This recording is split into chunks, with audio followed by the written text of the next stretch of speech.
가장 결정적인 핵심은 결국 성경이라고 하는 기독교의 경전을 어떻게 이해하느냐의 문제로 이제 교회가 갈라진 건데요. 대표적인 문제가 그 당시에 사람들이 예수를 어떻게 이해할 것인가 하는 문제인데요. 근데 그때의 쟁점은 이 마리아의 태중에 있었던 그 존재가 신이었을까 아니면은 인간이었을까?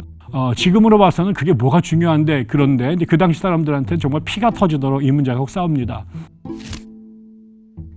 근데 그때 쯔빙글리의 성경 해석이 뭐였냐면, 쯔빙글리는 성경에서 바이올린을 켜도 돼 라는 말이 없다라는 걸 알고 대단히 뛰어난 바이올리니스트였는데 그날로 바이올린을 내려놓습니다. 근데 똑같은 거를 루터는 바이올린 키란 말이 없잖아요. 그러니까 음악 해도 되는 거죠. 그래서 루터 교회에서는 음악이 굉장히 발전하게 되고 쥐리의 쯔빙글리 후예들은 교회 음악이 매우 단순해지게 됩니다. 그때 감리교뿐만 아니라 미국의 여러 교회에서 교회의 회중석을 렌트를 했습니다. 연말이 되면 다음 해에 좌석을 돈 주고 삽니다. 그래서 맨 앞자리에 이 로얄석은 아주 비싼 값에 경매가 되고요. 돈 없는 사람들은 교회 맨 귀퉁이 혹은 발코니에 앉아 있게 된 거죠. 이거를 B.T. 로버츠라고 하는 감리교 목사가 회중석 대여 제도를 없애야 된다라는 반대 운동을 하게 됩니다. 그 사람들이 나가서 자유감리교회 Free Methodist Church라는 걸 만듭니다.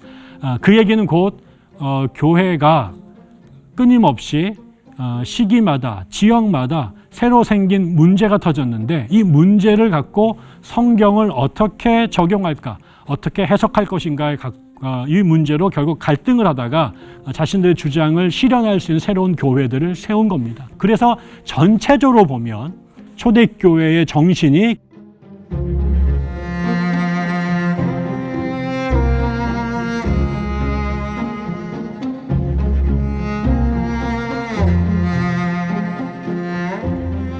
아마도 그 전 세계에 존재하는 수많은 종교들 중에 기독교만큼 그 다양한 그 교파들이라고 우리 말하는 그런 분류 다양한 종류의 기독교들이 존재하는 종교도 없을 겁니다. 그럴 수밖에 없는 이유는 여러 가지 요인이 있겠지만 가장 결정적인 핵심은 결국 성경이라고 하는 기독교의 경전을 어떻게 이해하느냐의 문제로 이제 교회가 갈라진 건데요. 그게 이제 그 성경에 대한 이해가 달라질 수밖에 없었던 것은 각 시대가 경험했던 독특한 어떤 상황들, 이런 것들이 같은 성경이라고 하더라도 어떤 부분을 조금 더 주목하게 되고 혹은 같은 부분이라도 전혀 다른 이해를 하게 된 경우들이 끊임없이 발생한 거죠. 바울이 세운 그 고린도 전서를 보더라도 교회 안에 방언의 문제라든가 그다음에 여성들에 대한 이해 문제라든가 제사 지는 음식을 먹는 문제라든가 이런 것들 갖고 교회가 끊임없이 갈등하고 또 문제가 생겼던 경우들을 보게 됩니다. 그러다가 이제 본격적으로 교회가 크게 이제 사건이 터지면서 사람들이 교회에서 나가게 되고 또 내보내게 되는 일들이 벌어지는데 그 제일 첫 번째 주목할 만한 사건은 2세기에 비슷한 시기인데요. 하나는 이제 마르시온이라는 사람하고 그 다음에 몬타누스라는 사람이 교회에서 분리되어 나가게 됩니다. 둘 다 이제 2세기에 출연했던 걸출한 인물들인데요.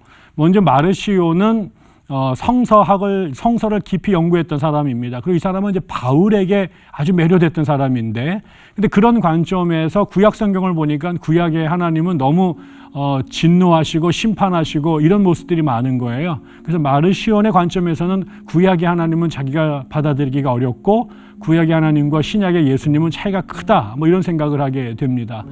근데 그런 관점에서 그 통용되던 문서들 중에서 바울 서신하고 그냥 누가복음의 일부만을 이건 우리가 인정할 수 있고 나머지는 용납할 수 없겠다 이러면서 소위 말하는 신약의 정경을 이제 처음 만들게 됩니다. 이런 것들이 그렇게 생각하지 않는 교회의 대부분의 사람들한테는 놀라운 일이어서 결국 그것이 갈등을 일으켜서 교회가 이제 쫓아내게 됐는데, 근데 마르시온을 따른 사람들이 상당히 많았습니다. 그래서 그들이 적지 않은 적어도 200년, 300년 동안 유럽과 소아시아 지역에 꽤 오랫동안 존속을 했는데 결국 역사 속에서 이제 사라지게 됐죠. 그게 이제 또 한 번 첫 번째 아주 중요한 사건이었고, 또 몬타누스라는 사람이 소아시아, 지금 터키, 튀르키예 지역에서 출발을 했는데요. 이 사람은 성령에 민감한 사람이었습니다. 그리고 그래서 성령의 영감을 받아서 예언을 하는 사람이었고 또 엄격한 금욕적 삶을 살던 사람이었는데요. 이 사람이 그러다 보니까는 그를 따르는 사람들이 많이 생겼습니다. 그러다가 이분이 직통계시를 받고 자기의 고향이었던 페푸자라는 곳에 성령께서 오셔서 예수의 새로운 나라를 세울 거다라고 하는 그 일종의 시한부 종말론을 설파하게 되죠. 근데 이런 것들이 교회 안에서 문제가 됐던 거죠. 그래서 결국 이 몬타누스 교회도 주류 교회에서 이제 밀려나서 또 쫓겨나게 되었습니다. 그리고 난 다음에 이건 둘 다 이제 뭐 성경을 어떻게 어떤 것들을 성경으로 볼 거라는가, 혹은 성령의 역사를 어떻게 이해할 것인가, 뭐 이런 문제가 초창기에 이제 처음 갈등이었다면, 그 다음번에는 그 3세기, 2세기, 3세기 넘어가면서 또 한 번 교회가 분열이 되는데, 그때는 박해를 당하고 난 다음에요. 박해를 받는 중에 일부는 끝까지 신앙을 지켰습니다만 적게 많은 사람들이 그 탄압을 이기지 못해서 정부가 시키는 대로 그 로마 신이라든가 그 로마의 고대 신들 앞에서 분향을 하고 또 황제에게 또 술을 따르는 그런 일들을 한 사람들이 생겨납니다. 근데 박해가 끝나고 나서 이 사람들이 다시 교회로 돌아오고 싶었는데, 나중에 이제 그때 배교했던 사람들 다시 교회로 받아들이는 이 문제를 두고, 그러면 이 문제의 그 결정권이 누구에게 있느냐? 신앙을 지켰던 고백자들이 권한이 있는 거냐, 아니면 그것과 상관없이 교회 성직자들이 이 문제를 다뤄야 되느냐라는 문제로 교회가 나누어지면서, 결과적으로는 고백자들은 이거 조금 회개하면 받아들입시다 이렇게 얘기를 했는데, 교회 성직자들은 좀 더 엄격한 기준으로 그 심사를 해서 받아들여야 된다라고 이렇게 갈등이 돼서, 결국은 교회의 권위가 성직자들에게 있느냐, 아니면은 평신도 순수한 신앙을 지킨 평신도들에게 있느냐라는 문제로 또 교회가 갈라졌습니다. 그러다가 이제 4세기가 되면 이제 중요한 문제가 서서히 나오기 시작하는데, 그때부터 이제 신학의 문제가 등장을 합니다. 대표적인 문제가 그 당시에 사람들이 예수를 어떻게 이해할 것인가 하는 문제인데요. 그 예수님이 하나님이냐 아니면은 사람이냐, 아니면 하나님이라도 성부 하나님과 성자 하나님이 같은 분이냐 아니면 차이가 있느냐, 이런 문제가 나타나게 됩니다. 안디옥에서 영향을 받았던 아리우스는 예수님과 성부 하나님은 같을 수가 없다라고 생각을 했던 거죠. 하나님은 한 분이시고 예수님은 아무래도 아들이니까 적어도 시간적으로 아버지가 아들보다 먼저 있어야 되는 거 아닌가. 그래서 아버지와 아들을 구분을 하고, 아무리 예수가 뛰어나도 하나님과 똑같은 존재는 아니다, 이런 주장을 하게 되죠. 근데 이제 알렉산드리아의 대부분의 사람들은 예수와 그다음에 성부 하나님은 같은 분이다. 그렇지 않으면 예수가 완전한 신이 아니면 십자가에 달려 그의 죽음이 인류의 죄를 씻기에는 부적절한 것 아닌가. 그래서 결국은 알렉산드리아 사람 대부분은 예수와 그다음에 성부 하나님이 같은 분이다라고 얘기를 했고, 그다음에 아리우스는 그거를 이제 반대를 했는데, 결국 이 다툼이 325년 니케아 공의회의 핵심 논쟁으로 가게 됐고, 결국 이 문제가 학자들 간의 논쟁으로 해결이 안 됩니다. 그랬더니 당시에 황제였던 콘스탄티누스 대제가 개입을 해서 알렉산드리아 사람들 편을 들어줍니다. 그래서 성부와 성자가 본질이 같다. 그래서 그리스 말로 호모오우시오스라는 단어를 니케아 신경에 삽입을 시키면서 알렉산드리아파가 정통이 되고 아리우스가 이단이 됩니다. 근데 아리우스를 따른 사람들이 매우 많았습니다. 그래서 오랫동안 아리우스파하고 정통파가 교회가 나누어져 있다가, 나중에 그 아리우스파들이 하나씩 전부 다 정통파로 전향을 하게 되면서, 이제 아리우스는 역사 속에서 가장 못된 이단으로 이제 낙인을 찍히게 된 거죠. 그러다가 이제 431년에 에베소에서 공의회가 열립니다. 근데 그때 쟁점은 마리아가 하나님의 어머니라고 불러야 되느냐 아니면 사람의 어머니라고 불러야 되느냐는 문제였어요. 지금으로 봐서는 그게 뭐가 중요한데, 그런데 이제 그 당시 사람들한테는 정말 피가 터지도록 이 문제가 싸웁니다. 이게 왜 그렇게 되냐면, 알렉산드리아 사람들의 입장에서는 성모 마리아의, 이게 주에 지금 성모라고 하는 이 말 자체가 이제 하나님의 어머니라는 뜻이 되는데, 이 마리아의 태중에 있었던 그 존재가 신이었을까 아니면은 인간이었을까라고 하는 문제를 대해서 이 알렉산드리아 사람들은 당연히 그거는 하나님이시지 이렇게 생각을 했던 것이고요. 그 다음에 이 콘스탄티노플 사람들은 그럴 리가 없지, 적어도 인간인 마리아 뱃속에 있었던 그 사람은 성육신한 인간이라고 봐야 되지 않겠는가. 그러니까 그거는 하나님이 아니라 사람이야, 이렇게 생각을 했던 거죠. 그래서 이런 주장을 대변했던 사람이 알렉산드리아에서는 키릴로스라는 주교였고, 그 다음에 콘스탄티노플의 주교가 그 당시에 네스토리우스라는 사람이었는데, 이 두 사람이 이 에베소 공의에서 이제 충돌을 한 겁니다. 근데 교회에서는 결국은 수많은 논쟁 가운데 알렉산드리아 편을 들어줍니다. 그래서 네스토리우스 그룹이 이단으로 정죄가 된 거죠. 그런데 그래서 이 사람들이 콘스탄티노플에서 쫓겨나게 됩니다. 근데 이 사람이 사라진 게 아니라 이들이 어디로 가냐면 그 튀르키예 밑으로 내려오면 바로 이제 지금 이라크 지역인데, 거기에 4세기에 이 네스토리우스를 믿었던 사람들이 내려와서 그 교회에 정착을 했는데, 그 지역에 있는 교회를 보통 우리가 시리아 교회라고 부르고, 뭐 오리엔트 교회라고도 부르고, 뭐 그다음에 아시리아 교회라고도 부르는데, 하여튼 이쪽 동방교회라고 지금은 부르는 이쪽 지역이 네스토리우스 교회를 받아들입니다. 그리고 그 교회들이 지금까지도 많이 없어졌습니다만은 그래도 여전히 그 후예들이 남아서 교회를 지키고 있죠. 그리고 세월이 조금 지나요. 그리고 나서 한 500년 정도, 600년 정도 세월이 지나면서 그동안에 이제 정통으로 같이 있었던 교회가 이제 로마 교회인데, 그 로마는 콘스탄틴이 이 콘스탄티노플을 만들고, 그다음에 그의 후예들 중에 결국은 나라가 너무 크니까 황제들이 자신들의 자식에게 나라를 둘로 쪼개서 나누어 주는 일들이 생기면서 서로마 제국, 동로마 제국으로 로마 제국이 분열이 됩니다. 그런데 이 두 곳은 원래부터 좀 차이가 컸어요. 니케아든 아니면 에베소든 칼케도니든 다 같은 입장을 공유했는데, 세월이 지나다 보니까 미묘한 차이들이 점점 커지게 됩니다. 우리가 그 처음에 니케아 회의를 만들고 나서 니케아 신경이라는 거를 냈는데, 거기에 보면 성령이 어떻게 존재하게 됐는가에 대한 그 구절이 나옵니다. 그래서 이제 지금 그 내용은 그런 거죠. 예를 들면 성자는 성부로부터 나음을 입으시고 성령은 성부로부터 발출됐다, 뭐 이런 식의 표현을 썼습니다. 그래서 성부 밑에 성자, 성령이 있는데 태어나게, 존재하게 된 방식이 달랐다. 하나는 산부인과에서 아이를 낳는 방식 같은 거로 이렇게 잉태돼서 태어났다라고 표현했고, 성령은 마치 가스가 분출되는 것처럼 발출됐다, 이런 식으로 이제 그 탄생되기, 존재하게 된 방식을 서술을 했어요. 근데 어느 날 세월이 지나다 보니까 서방교회가 동방교회랑 상의하지 않고, 원래는 이 교문을 바꾸려면 두 교회가 협의해가지고 바꾸기로 했던 건데, 그거를 상의하지 않고 서방교회가 다른 문구를 집어넣어 쓴 거예요. 그게 뭐냐면 성령, 성자는 그 나음을 이으시고는 그대로 뒀는데, 성령은 성부로부터 발출됐다라고 하지 않고 성부와 성자로부터 발출됐다. 그래서 와 아들, 요 단어가 라틴어로 필리오케라는 단어였어요. 요거를 집어넣은 거예요. 근데 이렇게 되면 동방 사람들의 눈에는 성부 밑에 성자와 성령이 동급이었는데, 성령이 아버지와 아들로부터 발현됐다 그러면 자기 기원이 되기 때문에 성령이 넘버 1, 2, 3가 된다고 생각했던 거죠. 그래서 이게 두 교회 간의 극심한 신학의 차이를 드러내면서 논쟁이 됐는데, 결국 서방교회가 이거를 이제 수용을 안 하고, 또 동방교회도 이제 괘씸하다고 생각이 들면서 감정이 점점 나빠집니다.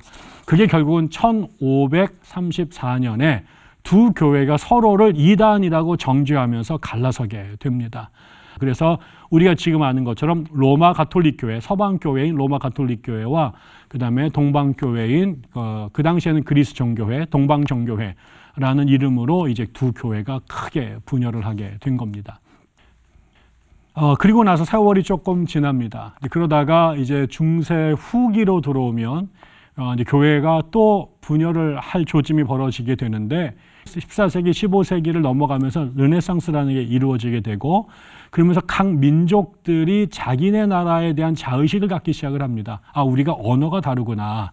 우리가 보통 통용어로 라틴어를 쓰지만 각 나라마다 자기네 나라를 말을 썼는데, 이제 이런 것들이 이제 좀 더 강조되기 시작을 하게 되죠. 그래서 성경도 자기네 나라 말로 번역하는 일들이 벌어지게 되고, 자기네 나라 말로 예배도 드리고 또 문학도 하고 이렇게 되면서 각 나라의 내셔널리즘, 민족주의가 조금씩 올라오게 됐습니다. 그런데 여전히 위에는 로마 교황청을 중심으로 한 그 아주 절대적인 권력이 있었고 각 나라마다 이제 교회들이 있었는데 이 틈이 조금씩 벌어지기 시작을 하게 됩니다. 근데 그거에 이제 그 제일 선봉에 섰던 사람 중에 한 명이 14세기에 나왔던 이 영국의 신학자여 목회자였던 존 위클리프라는 사람이었습니다. 이 사람은 이제 옥스퍼드에서 공부를 하고 이제 목회를 하던 분인데 영국 교회가 그다음에 영국 왕실이 로마 교황청으로부터 이렇게 모욕을 당하는 그런 경험들을 하게 되면서 영국 사람의 입장에서 신학을 하게 되는 경향들이 있었던 거죠. 또 그런 관점에서도 교회를 보니까 교회가 또 이제 부패를 했는데 그 중에 제일 심각한 문제가 사제들의 타락이었습니다. 이거에 대하여 이제 문제 제기를 하게 됐죠. 그러면서 그 다음에 더 나간 건 이렇게 교회가 타락하게 된 문제는 그 교회가 성경을 읽지 않기 때문이라고 생각을 했습니다. 성경은 엄연히 존재했지만 그 당시에 성경은 라틴어로 번역이 되어 있었고요. 아직 인쇄술이 발전되기 전이었기 때문에 다 필사를 했는데 양피지에다가 했습니다. 양피지는 소나 염소의 가죽을 말려서 종이로 만든 건데요. 생각해 보십시오, 여러분. 창세기 한 권을 양피지에다가 필사를 하려면 양을 몇 마리를 잡아야 될지 돈이 상상이 많이 들어가는 작업이었죠. 그래서 성경은 있었지만은 대중들이 손에 성경을 쥘 수가 없었고 쥐주더라도 라틴어는 소수 사람만 아는 언어였기 때문에 대부분 사람들은 성경을 읽지 못했던 거죠. 이러면서 이 위클리프가 성경을 영국 사람들 손에 쥐어줘야 된다. 그래서 성경 번역에 착수하게 됩니다. 근데 이런 것들이 전부 다 로마의 입장에서는 매우 못마땅한 일이었던 거죠. 근데 결국은 이제 위클리프는 얼마 못 살고 병이 들어서 세상을 떠납니다. 근데 그의 후예들이 롤라드파라고 하는 것으로 남아서 영국 내에서 계속 개혁을 부르짖는 목소리가 되고요. 그것이 나중에 영국에서 청교도들이 탄생되는데 상당히 중요한 영향을 끼치게 됩니다. 그리고 이 위클리프의 영향이 영국에만 끝난 게 아니라 그 당시에 영국의 왕실과 체코, 그 당시 보헤미아가 서로 이제 왕실 간에 결혼을 하는데 보헤미아의 공주가 이제 영국으로 시집을 옵니다. 그러면서 보헤미아의 청년들이 영국과 일종의 대학 교환 학생 프로그램을 만들게 되고 그때 체코에, 보헤미아가 지금 체코인데요. 그 체코에 있는 학생들이 옥스퍼드나 캠브리지로 유학을 오게 됩니다. 그렇게 옥스퍼드에 왔을 때 이 사람들이 누구에 대하여 알게 되냐면 위클리프에 대해서 알게 되죠. 그래서 위클리프의 이 사상이 그들 유학생을 통해서 체코로 넘어가게 됩니다.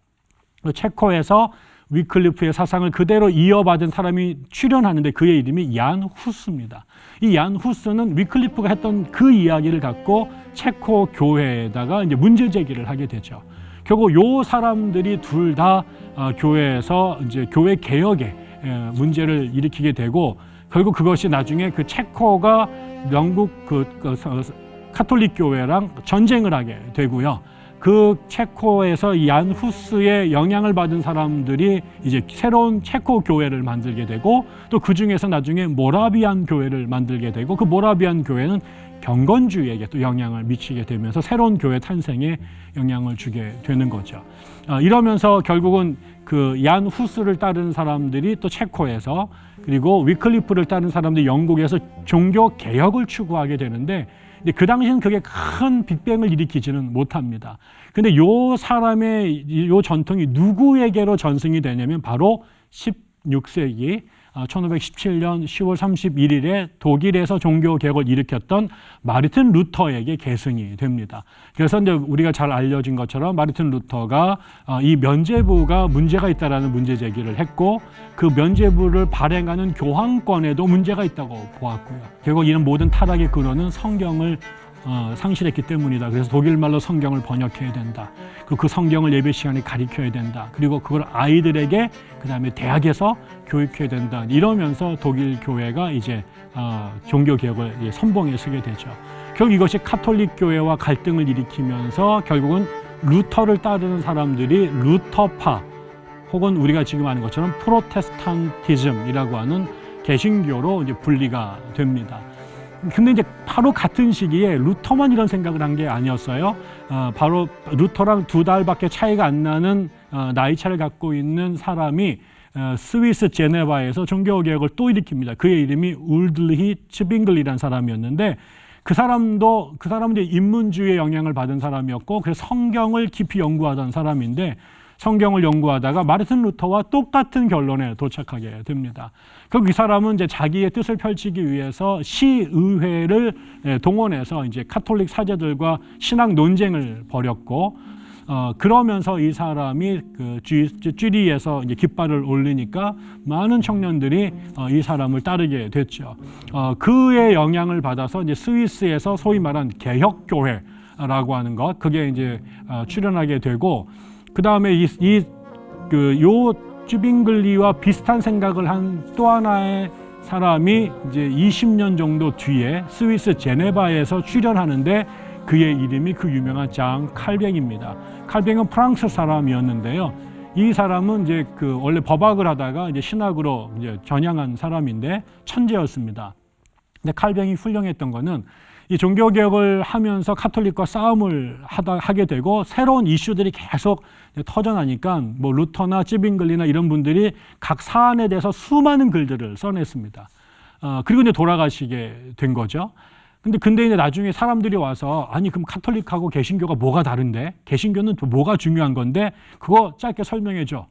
이렇게 말하면 루터가 쓴 거라고 쯔빙글리가 쓴 거를 다 읽어야 되잖아요. 이럴 때 이 천재적인 머리를 가졌던 또 법학을 했던 또 이 칼뱅이 그런 당시에 수많은 종교 개혁자들이 썼던 그 글들을 종합을 해서 모든 사람들이 몇 시간만 읽으면 그 요점을 딱 알 수 있도록 그 핵심만 간추린 하나의 참고서를 씁니다. 그게 그 유명한 기독교 강요라는 책입니다. 이 책이 나오니까 수많은 사람들이 아하, 이게 기독교구나, 이게 개신교구나, 이게 카톨릭과 다르구나 라고 알게 되면서 칼뱅이 일약 스타가 되죠. 근데 이제 그 칼뱅이 중요했던 이유는 칼뱅이 거기에서 종교개혁을 하면서 제네바에다가 학교를 세웁니다. 그게 제네바 아카데미라는 것인데 여기에 전 유럽에서 종교개혁을 공부하고 싶었던 사람들이 찾아오죠. 그래서 칼뱅 밑에서 공부를 하고 그들이 자기의 나라로 돌아가서 칼뱅의 사상을 전파합니다. 그 사람들이 어디를 가냐면 영국, 잉글랜드, 그다음에 스코틀랜드, 그다음에 네덜란드, 그리고 프랑스로 가서 칼뱅의 사상을 전파하게 되죠. 그래서 그 나라가 루터나 그 이전에 후스나 위클리프가 가졌던 이 문제의식을 그대로 갖고 그 나라의 카톨릭 교회 안에서 새로운 교회들을 이제 세우기 시작을 한 거죠. 그래서 그 결과로 네덜란드에서 네덜란드 개혁교회, 그리고 프랑스에서는 프랑스 개혁교회, 그 개혁교도들을 위그노라고 불렀는데 프랑스 개혁교회가 세워지고, 그 다음에 스코틀랜드에서는 스코틀랜드 장로교회가 세워지고요. 그리고 그게 잉글랜드에서는 청교도라고 하는 운동으로 이제 발전을 하게 됩니다. 그리고 이제 비슷한 시기에 두 개의 또 중요한 사건이 벌어진, 하나는 이제 다시 쯔빙글리가 활약했던 이 쥐리입니다. 쥐리에서 이 쯔빙글리의 영향을 받았던 일군의 젊은 청년들이 나오는데 이 사람들은 쯔빙글리를 읽다가 쯔빙글리의 성경 읽기를 극단적으로 끌고 나갑니다. 극단으로 따라가요. 근데 그때 쯔빙글리의 성경 해석이 뭐였냐면 쯔빙글리는 성경에서 성경이 하라라고 한 것만 하고 이 말이 없는 것은 하면 안 된다고 생각했습니다. 근데 루터는 정반대로 하지 마라는 말이 없으면 해도 된다라고 생각했어요. 그게 어디에서 나타나냐면 차이가 교회 음악에 대한 차이로 나타나죠. 그래서 쯔빙글리는 성경에서 바이올린을 켜도 돼라는 말이 없다라는 걸 알고 대단히 뛰어난 바이올리니스트였는데 그날로 바이올린을 내려놓습니다. 근데 똑같은 거를 루터는 바이올린 키란 말이 없잖아요. 그러니까 음악 해도 되는 거죠. 그래서 루터 교회에서는 음악이 굉장히 발전하게 되고 쥐리의 쯔빙글리 후예들은 교회 음악이 매우 단순해지게 됩니다. 이거를 이 젊은 청년들, 그때 만츠라든가 그레벨 같은 청년들이 어디다 적용하냐면 성경 아무리 읽어봐도 유아 세례를 주라는 말이 없어요. 그래서 유아 세례 주면 안 되는구나. 세례는 성인들에게만 줘야 되는구나 라고 생각을 했죠. 그래서 유아 세례를 반대하기 시작합니다. 그래서 이 사람들이 세례를 어릴 때 받은 유아 세례를 인정하지 않으니까 예수를 믿는다고 고백하면 세례를 다시 줘야 된다. 이거를 신자들의 세례 혹은 성인 세례라고 불렀는데 이것 때문에 이 사람들을 비판한 사람들이 이 사람들을 제세례파라고 불렀습니다. 세례를 또 줘야 된다고 주장했으니까요. 그래서 이 제세례파들이 결국은 엄청나게 박해를 받았는데 결국 이 스위스에서 시작한 제세례파들이 살기 위해서 유럽 전역으로 도피를 하다가 결국 나중에 소련으로 가고 나중에는 미국으로 그다음에 라틴 아메리카로 가게 되면서 지금까지 500년을 어렵게 생존해 왔죠. 그래서 거기에서 나온 그 제세례파들 중에는 나중에 이제 메노 시몬스라는 사람을 따르던 사람들이 제일 커졌어요. 그래서 그게 메노나이트 교회가 되고 나중에 그 메노나이트 안에서 갈등이 생기면서 또 다시 둘로 쪼개집니다. 그래서 거기서 나간 사람들, 좀 더 보수적인 사람들이 아미시를 만듭니다. 그래서 지금도 미국의 필라델피아에 가면 메노나이트 공동체가 있고 그다음에 아미시 공동체가 따로 있습니다. 또 나중에 또 후터파라고 후터라이트라고 하는 교회도 생겨나게 되면서 이 사람들이 전부 다 제세례파라고 하는 그룹으로 이제 교회가 이제 분열된 케이스가 되겠습니다. 그리고 또 하나 되게 중요한 분열이 생긴 것은 1534년 영국입니다. 영국은 그 당시에 그 헨리 8세라는 임금이 지배하고 있었는데 대단히 신실한 카톨릭 신자였습니다. 종교개혁을 아주 강하게 반대했던 사람인데 예기치 않은 변수가 생기죠. 거기서는 이제 헨리 8세가 결혼을 했는데 그 아내가 아들을 낳지 못합니다. 이 사람이 이제 그 아내와 관계가 소원해지는데 그 틈에 자기 아내의 시종을 들던 자매하고 이제 사랑에 빠지게 됩니다. 그 여인의 이름이 앤 볼린이었는데 이 문제를 어떻게 해결해야 될지 몰라서 고민하다가 처음에는 이제 로마 교황청에게 본처와 이혼을 이제 허락해 달라고 요청을 합니다. 그리고 나서 이제 새 여자친구와 결혼을 하고 싶었는데 끝내 교황이 그 이혼을 불허합니다. 이렇게 됐을 때 결국 그 헨리 8세를 따르던 그 스텝들이 결국 로마 교회에서 뛰어져 나와서 새로운 교회를 세우도록 이제 유도를 하게 되죠. 이미 루터나 찌빙글리나 칼뱅이 그렇게 하고 있었기 때문에 우리도 그렇게 하면 된다라고 얘기를 한 겁니다. 그래서 이 교회는 신학적인 문제로 나온 게 아니라 아주 이런 그 사실 약간 어처구니가 없는 그 왕의 결혼 사생활의 문제가 큰 동기가 됩니다. 그런데 이제 이렇게 시작이 됐지만 결과적으로는 그 헨리 8세 때 1534년에 결국 영국의 왕이 교회의 우두머리다라고 하는 그 수장령이라는 법령을 배포를 하면서 로마 교회와 결별을 하고 소위 말하는 영국 국교회, 잉글랜드 국교회가 이제 탄생을 하게 된 거죠. 그리고 나서 이제 여러 번의 파동을 겪으면서 결국 우리는 이제 성공회라고 부르는 영국 국교회가 결국은 제도적으로는 로마 가톨릭 교회를 그대로 전승을 하고요. 그다음에 신학적, 교리적인 차원에서는 칼뱅과 루터의 사상을 받아들입니다. 그래서 우리는 종교개혁, 프로테스탄트와 로마 가톨릭 교회 중도에 있다. 그래서 비아 메디아, 우리는 중도다. 이런 입장을 갖고 이제 영국 국교회가 탄생하게 된 거죠. 그리고 난 다음에 누가 왕이 되냐면 엘리자베스가 또 여왕으로 등극을 하게 되죠.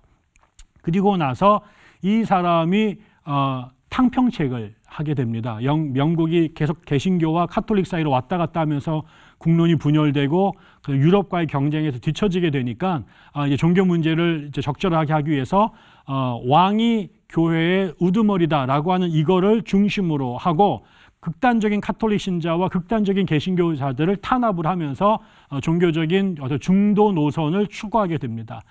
그때 칼뱅의 개혁을 영국 교회에 그대로 이식시키려고 시도하는 사람들이 나타났죠. 그 사람들이 보니까 엘리자베스가 만든 영국의 새로운 교회는 여전히 카톨릭의 잔재가 너무 많은 거예요. 그래서 그 카톨릭 교회 잔재를 제거하라고 계속 요청을 했는데 엘리자베스가 들어주지 않게 되죠. 그러면서 이 영국 국교회를 보다 칼빈식으로 개혁하려고 계속 목소리를 높였던 사람들이 영국에서 청교도라고 불리게 됩니다. 근데 그 청교도들이 다시 분열을 하기 시작합니다. 그 분열의 원인은 교회를 운영하는 정치 제도를 어떻게 할 것인가 였습니다.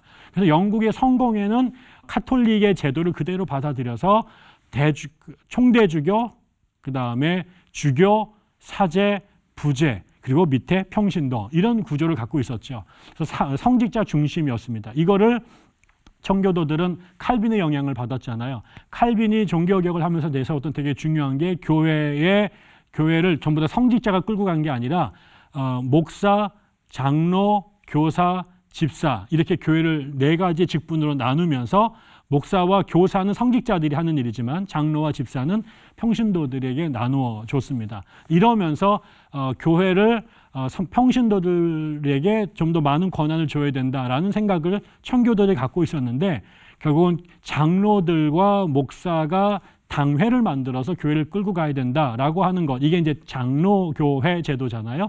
요거를 주장했던 사람들이 이제 한편으로 생겨났고, 또 한편은 노노노 그렇지 말고 교회를 전부 다 회중들이 똑같이 목사 한 표, 나머지 회중들이 한 표씩 이렇게 하는 보다 이제 민주주의적인 형태로 가는 거, 이걸 회중 제도라고 말했습니다.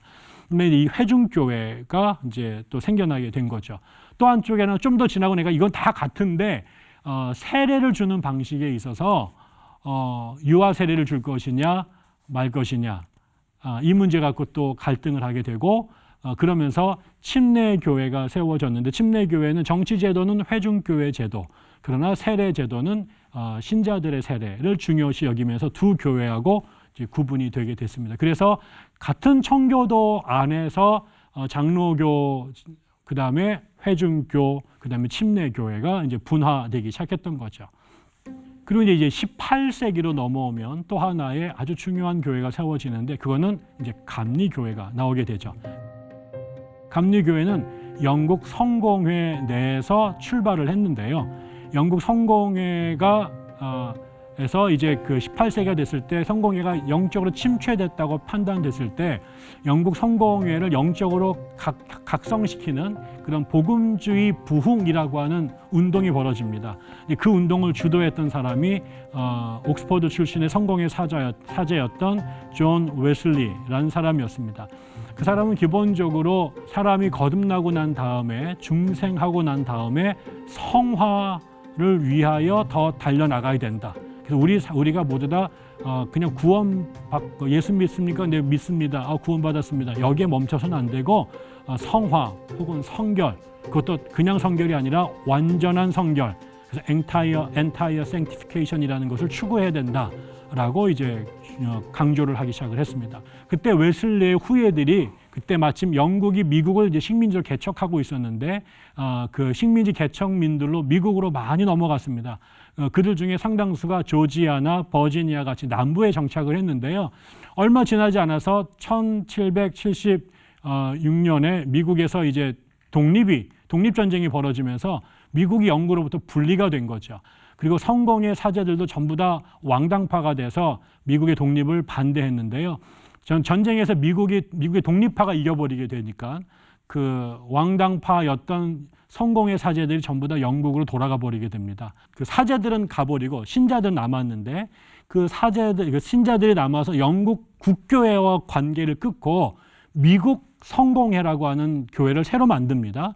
근데 그 웨슬리의 후예들은 성공회로 들어가지 않고 나와서 미국 감리교회를 따로 세우게 되죠. 그게 1784년입니다. 1784년에 미국에서 메소디스트 에피스코펄 처치라고 하는 이름으로 미국에서 감리교회가 세워지게 된 거죠. 그래서 이제 그 감리교회는 시작은 영국에서 시작이 됐지만 교회가 된 거는 미국에서 먼저 시작이 된 것이고, 그러고 나서 미국이 100년 만에 미국에서 제일 큰 교단으로 성장을 합니다.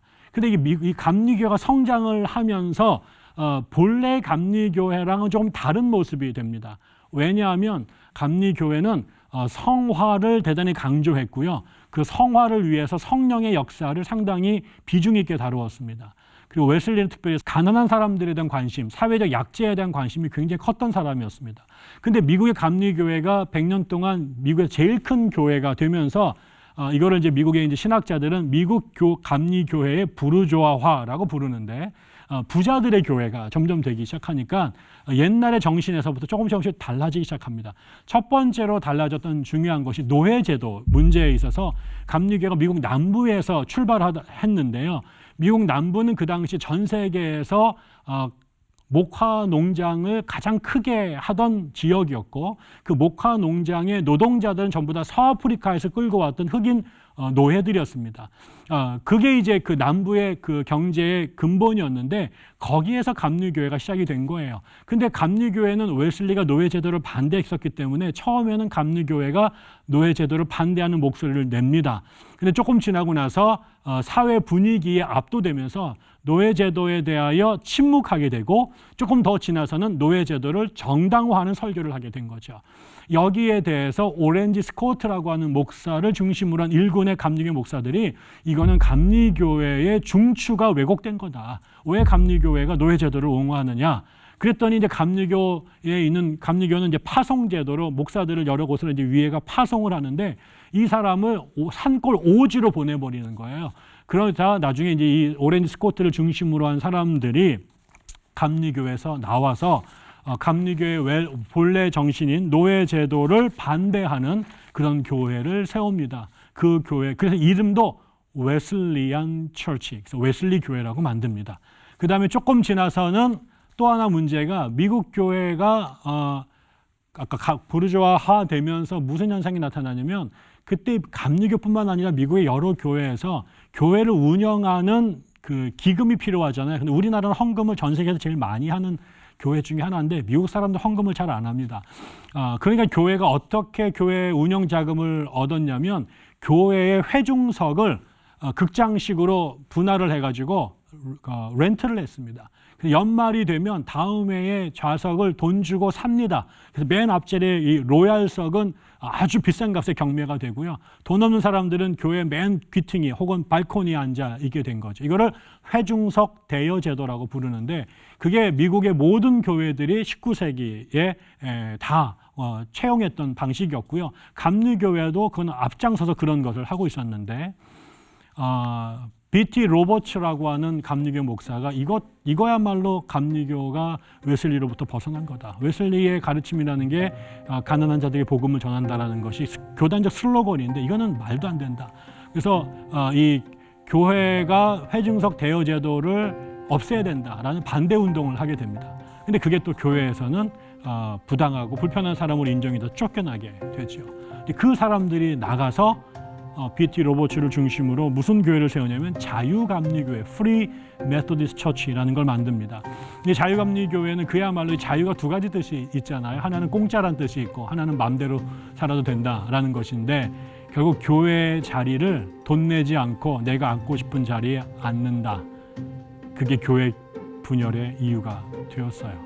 결국 그 감리교회가 부자들 중심으로 한 교회가 되는 것에 대한 저항운동으로 나온 것이죠. 똑같은 문제로 19세기 말에 교회가 하나 더 나옵니다. 그게 뭐였냐면 나사렛 선결교회입니다. 그래서 이 사람들이 그 나사렛이라는 말을 쓴 것 자체가 나사렛이라는 말이 교회 안에서는 가난한 사람들이 살던 동네라는 상징하는 언어였기도 했고 그래서 이 사람들은 교회에 나올 때 자매님들이 럭셔리한 이런 거 못 입고 나오게 못 들고 나오게끔 만들었고요. 그 다음에 비싼 주얼리를 하지 못하도록 한다거나 그 다음에 심지어는 헌금도 얼마 이상은 더 많이 못하도록 그런 조치들을 만들어 갔습니다. 비슷한 시기에 영국에서 하나가 더 나오죠. 그게 뭐냐면 구세군이라는 교회인데 구세군은 영국에서 감리교 운동을 하던 분들 중에서 나온 교회입니다. 이 구세군은 런던의 가장 빈민들이 살던 곳에서 빈민들을 대상으로 한 일종의 민중교회를 하던 것인데 이 아주 험한 곳이다 보니까 그 교회 시스템을 군대 제도로 만든 거죠. 그래서 Salvation Army라고 하는 이름을 붙였고 우리가 총회장이라고 하는 분을 총사령관이라고 부르고요. 그다음에 군복을 입고요. 그다음에 성직자들을 사관이라고 부르는 이런 모양으로 만들었습니다. 근데 이 사람들도 결국은 가난한 자들을 대상으로 복음을 전했던 웨슬리의 정신을 잇기 위해서 나온 단체이죠. 그게 전부 다 감리교에서 나온 분열들입니다. 그래서 감리교회는 신학적인 분열보다는 초반기에는 전부 다 감리교가 가졌던 사회적 약자들에 대한 관심을 감리교 주류교회가 이제 놓치게 됐을 때 그거를 극복하기 위해서 분열이 되었습니다.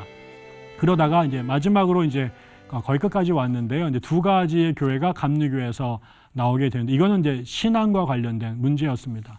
첫 번째가 19세기 말이 되면 이 감리교의 영향을 받은 사람들 안에서 성령을 강조하는 분들이 나타납니다. 퓨비 팔머라고 하는 자매가 나타나서 성령을 즉각적으로 받을 수 있다. 그리고 우리가 즉각적으로 성화될 수 있다. 이런 메시지를 전하면서 자기 집에서 기도회를 열었고, 그 기도회가 일종의 부흥운동의 이제 어떤 그 진원지가 되면서 그게 미국과 전 세계로 급속하게 확산이 됐습니다. 그 팔머를 따르는 감리교인들이 성결운동이라는 것을 하기 시작을 했어요. 그리고 성결운동이 결과적으로는 성령 세례를 받으면 즉각적으로 성화될 수 있다. 심지어 우리 안에 있는 죄성의 뿌리들을 제거해서 우리가 완전한 성화에 도달할 수 있다. 이런 주장을 하는 사람들이 점점 많아지고, 이 운동이 장로교, 침례교로 확산되어 넘어가기 시작을 했습니다. 이런 주장이 감리교의 주류의 입장하고 충돌이 된 거죠. 또 그 중에는 나중에 이 그룹이 종말론을 세대주의적 전천년설이라고 하는 급진적 종말론도 받아들이고, 또 믿음으로 병도 고친다라고 하는 신유교리도 받아들이면서 이 그룹들이 좀 더 너무너무 한쪽으로 간다고 생각이 들어서 여기가 1894년에 감리교 주류로부터 문제 제기를 받고 쫓겨나게 됩니다.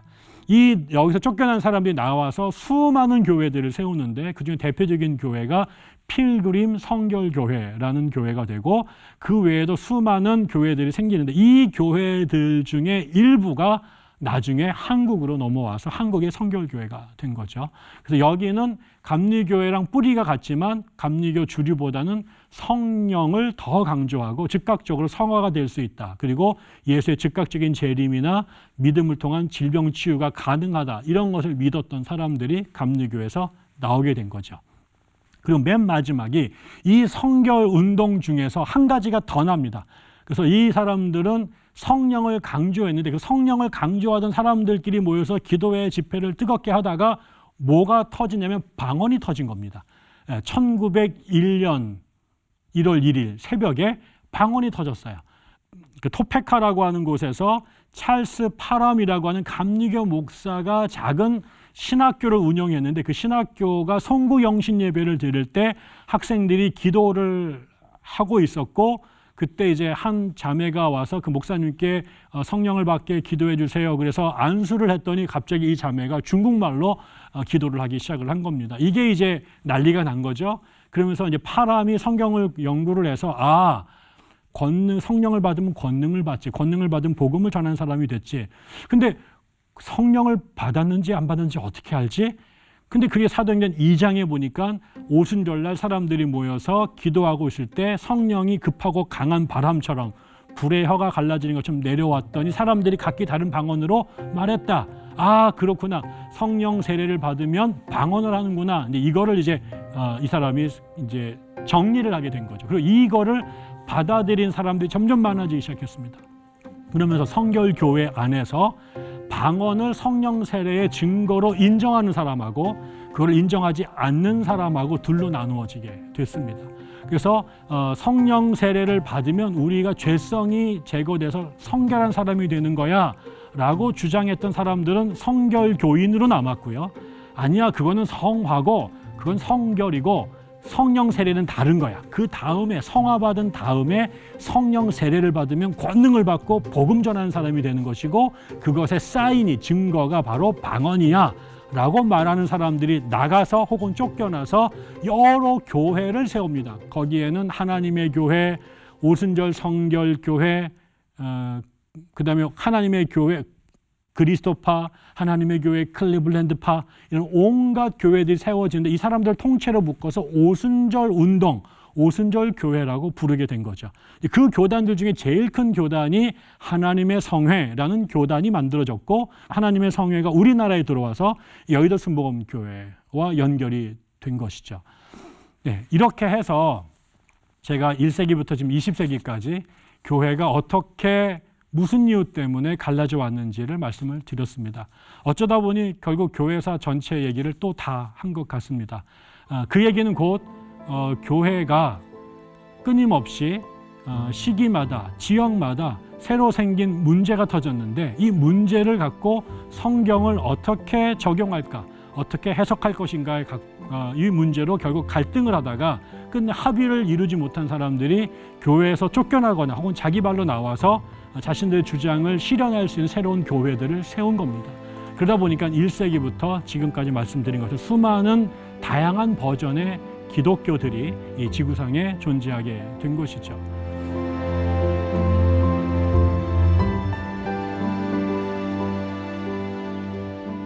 그래서 기본적으로 이 분열은 기독교 정신에 어긋난 거죠. 하나님이 하나인 것처럼 또 교회가 하나여야 된다는 것이 기독교의 탄생의 어떤 비전이었고 정체성의 본질이었거든요. 그런 의미에서 교회가 분열된 것은 절대로 정당화되거나 칭찬할 일은 아니다. 그러나 두 번째, 그럼에도 불구하고 현실적으로는 끊임없이 교회가 분열했다라는 거죠. 분열하고 싶었던 사람은 아무도 없었고요. 분열을 막으려고 한 노력이 없었던 것도 아닙니다. 그러나 이 땅에 사는 사람들이 첫째는 너무나 다르고요. 같은 배에서 나온 그 야곱과 그다음에 에서가 달랐던 것처럼 사람들이 달랐다는 것. 두 번째, 우리가 타락한, 유한한, 이기적인 존재라는 것이 결국 같은 교회 안에서 같은 성경을 읽으면서 같은 하나님께 예배를 드림에도 불구하고 하나님이 다른 게 아니라 성령이 다른 게 아니라 성경이 다른 게 아니라 우리가 다른 것을 우리가 극복하지 못해서 생긴 안타까운 현실이다. 마지막으로는 그러면 이거는 무조건 나쁘기만 한 것이고 어쩌면 어쩔 수 없는 것이기만 했던 것일까? 그게 아니라 결과적으로는 교회는 살아있는 생물이잖아요. 교회라고 하는 것도 어느 지역에 처음에 싹이 나서 그 처음에 생명력을 갖고 어려움 속에서도 자기의 정신을 구현해 나가는 건강한 성장기가 있습니다. 그럼 조금 지나고 나면 매너리즘이라는 것, 형식주의라고 하는 것, 그다음에 세상에 때가 묻으면서 마치 바이러스가 감염된 컴퓨터처럼 자신의 본래 기능을 점점 제대로 수행하지 못하는 때가 됩니다.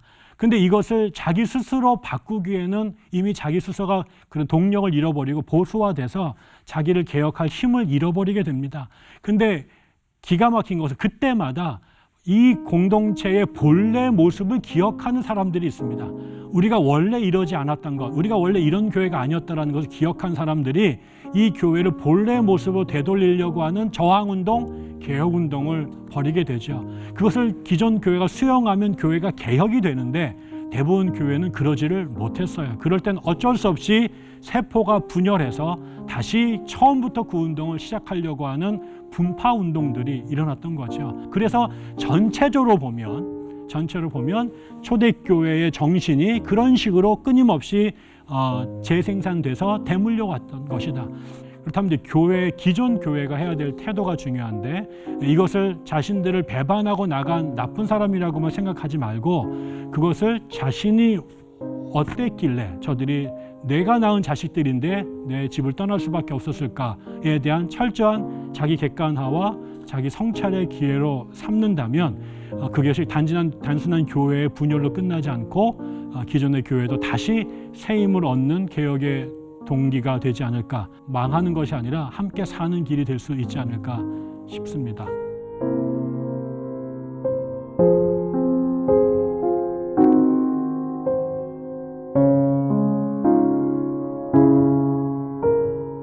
그런 거잖아요. 그러니까 예를 들면 핸드폰의 기능이 전화기의 기능이 전화라고 하는 텔레폰이라고 하는 멀리 있는 사람과 소통한다라는 그 본질적 기능은 남아 있지만 지난 50년 동안 전화기가 엄청나게 많이 달라져 왔잖아요. 근데 그 중에 예전에 돌리는 전화기를 계속 사랑하고 고수하는 골동품 수집가들도 있고 지금 스마트폰이 돼가지고 컴퓨터가 그 안에 들어간 거를 선호하는 젊은 세대들이 있는 거잖아요. 근데 그것이 자기에게 되게 편하고 또 즐거운 거예요. 근데 그럼에도 불구하고 이 사람들을 하나로 묶을 수 있는 것은 여전히 손에 전화기를 들고 있다라는 것이죠. 교회도 마찬가지인 거죠. 교회 2000년 동안 예수 그리스도와 하나님 말씀을 붙잡고 이 땅에 하나님 나라를 이루기 위한다라는 공통된 목적을 갖고 살아왔는데 아까 말한 상황에 따라서 그것을 섬기고 표현하는 방법과 모양이 변화된 거예요. 근데 그게 아까 돌리는 전화기를 쓴 사람에게 지금 컴퓨터가 들어가 있는 스마트폰이 매우 이질적이고 낯설어서 이거를 쓰라고 그러면 이 사람 너무 힘들고 또 지금 사람에게 옛날 거대로 하라고 그러면은 죽어버릴 거야 뭐 이럴지도 모를 거예요. 그런 것처럼 교회 안에 같은 기능을 하지만 차이에 의해서 서로가 같이 지내기는 어려워진 거죠. 그렇다고 서로가 적대된 거나 서로가 틀렸다라는 게 아니라 적어도 그 기독교의 코어가 뭐냐 하는 면에서는 바뀐 적이 없다. 예수를 다른 신으로 대체한 적도 없고 성경을 버린 적도 없고 교회라고 하는 기능을 버린 적도 없다. 구원의 방식을 버린 적도 없다.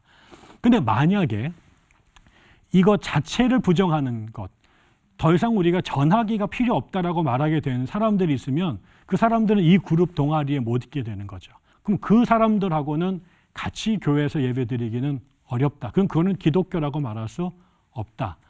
그래서 우리가 핸드폰을 개량한다고 만들었는데 나중에 사진도 잘 찍어지고 음악도 잘 들리는데 전화가 안 되는 기능을 답제한 것이 나와버린다면 그건 더 이상 그것은 전화기가 아닌 것처럼 기독교의 온갖 껍데기들을 잘 포장을 했는데 성경에서 추구했던 기독교의 모습을 제대로 구현하지 못한다면 그건 이단이라고 말을 하는 것이고, 그래서 우리가 지금 물어야 될 것은 내가 기독교 본질에 충실한 온전한 교회인가 아니면 이단에 가까운가, 그리고 내 주변에 있는 교회들이 또 그렇게 한가, 이런 부분들을 갖고 평가를 해야 된다라고 생각합니다.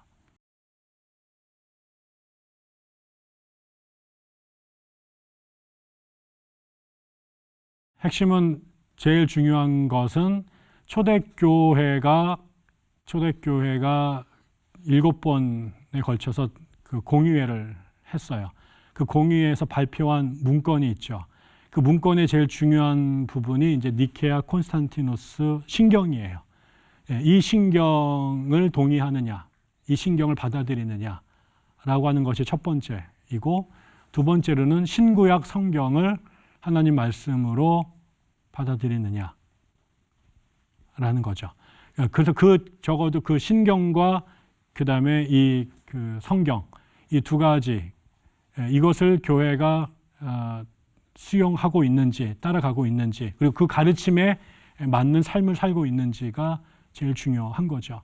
그래서 예를 들면 여호와 증인 같은 경우는 매우 건실한 삶을 살고 성경 공부도 대단히 열심히 하는데 삼위일체를 인정하지 않죠. 또 몰몬 교회는 성경도 되게 열심히 읽고 삼위일체도 인정하고 그러는데 성경 외에 몰몬경을 또 중요한 경전으로 인정하죠. 그런 식으로 기독교의 본질을 중에 아주 중요한 부분들을 하나라도 인정하지 않게 되면 우리가 같은 그 예배당에서 예배드리기는 어렵다.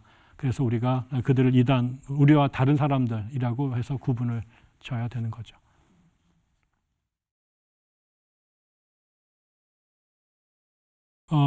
이어온 곳도 있고 이어져 안 곳도 있죠. 그런데 이제 아쉬운 거는 많은 교회들이 세월이 지나가면서 그 1세대들이 가졌던 그 정열과 열심을 2세대, 3세대들이 유지하기는 되게 어려웠던 것 같습니다. 왜냐하면 그 교회가 세월이 지나가면서 또 상황이 달라졌기 때문에 그렇습니다.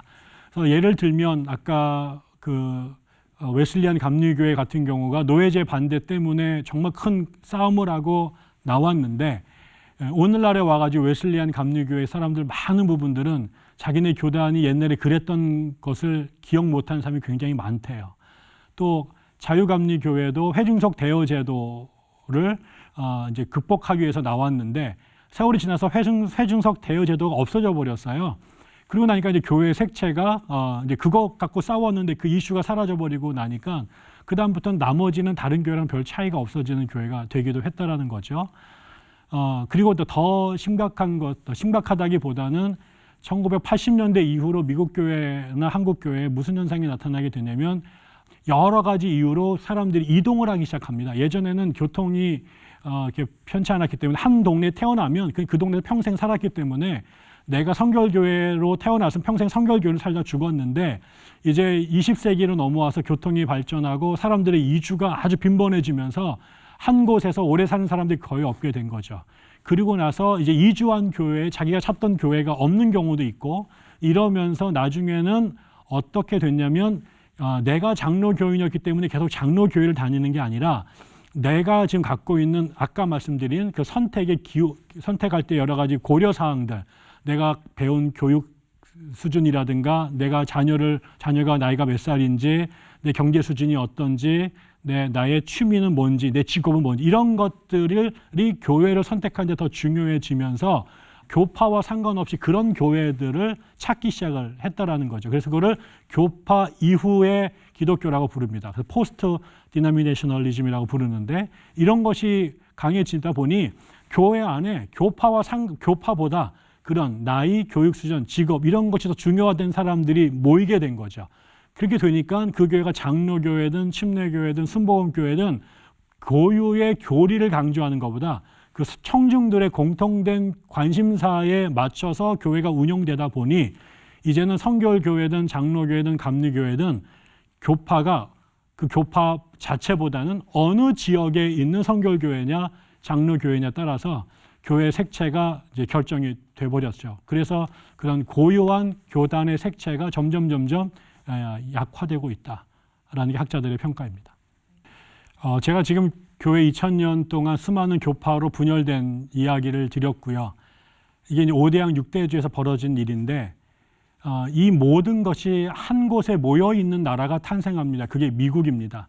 미국이 17세기에 탄생하면서 전 세계 이민자들이 와서 그 나라를 이제 확대시켜 왔거든요. 그러다 보니까 그들이 자신들의 모든 종교를 미국을 갖고 들어옵니다. 그리고 여러분 아시겠지만 그 미국에 의해서 한국 기독교가 세워지게 되죠. 그러면서 미국에 있는 수많은 교단들이 우리나라에 선교사들을 보냈고, 그래서 미국에서 벌어졌던 이 다양한 교파들이 한국의 훨씬 작은 규모로 그대로 재현됩니다.